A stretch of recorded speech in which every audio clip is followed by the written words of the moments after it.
Hello ಕು, ನಿಂಗ್ ಗೊತ್ತಾ ಹಕ್ಕಿ ಹಾರುತ್ತಿದೆ ಪದ್ಯ ಇದೆ ಅಲ್ವಾ?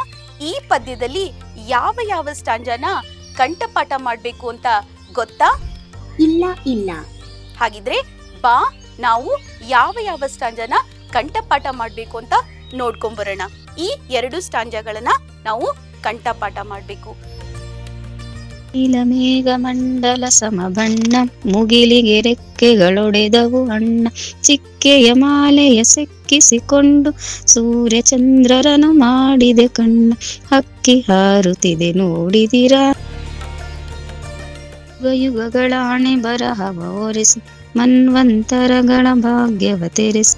ರೆಕ್ಕೆಯ ಬೀಸುತ್ತ ಚೇತನಗೊಳಿಸಿ ಹೊಸಗಾಲದ ಹಸು ಮಕ್ಕಳ ಹರಸಿ. ಹಕ್ಕಿ ಹಾರುತ್ತಿದೆ ನೋಡಿದಿರಾ.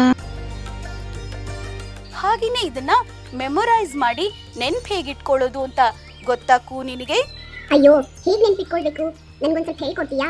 ಓ ಬಾ, ಹಾಗಿದ್ರೆ ಸರಳವಾಗಿ ಹೇಗ್ ನೆನ್ಪಿಟ್ಕೋಬೇಕು ಅಂತ ಹೇಳ್ಕೊಡ್ತೀನಿ.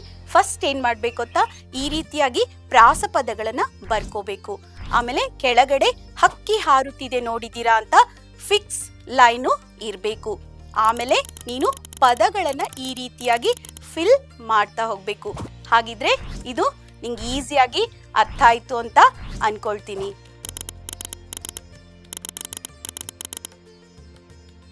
ಈಗ ನಂಗೆ ತುಂಬಾ ಚೆನ್ನಾಗಿ ಅರ್ಥ ಆಯ್ತು. ನಾನು ಇದನ್ನ ಮನೆಗೆ ಹೋಗಿ ಪ್ರಾಕ್ಟೀಸ್ ಮಾಡ್ತೀನಿ. ಓ, ನಮ್ ಕೂ ಹೇಗೆ ಮನೆಗೆ ಹೋಗಿ ಪ್ರಾಕ್ಟೀಸ್ ಮಾಡ್ತಾ ಇದೆ, ಅದೇ ರೀತಿ ನೀವು ಕೂಡ ಪ್ರಾಕ್ಟೀಸ್ ಮಾಡಿ ಮಕ್ಕಳೇ. ಇದೇ ರೀತಿ ನಿಮಗೆ ಅನೇಕ ಉಪಾಯಗಳು, ಸರಳ ವೇಗಳು ಬೇಕು ಅಂತ ಹೇಳಿದ್ರೆ ನಮ್ಮ ಚಾನೆಲ್ ಅನ್ನ ಸಬ್ಸ್ಕ್ರೈಬ್ ಮಾಡಿ. ಹಾಗೇನೆ ನಿಮಗೆ ಹೆಚ್ಚಿನ ಮಾಹಿತಿ ಬೇಕು ಅಂದ್ರೆ ನಮ್ಗೆ ಕಮೆಂಟ್ ಮಾಡಿ.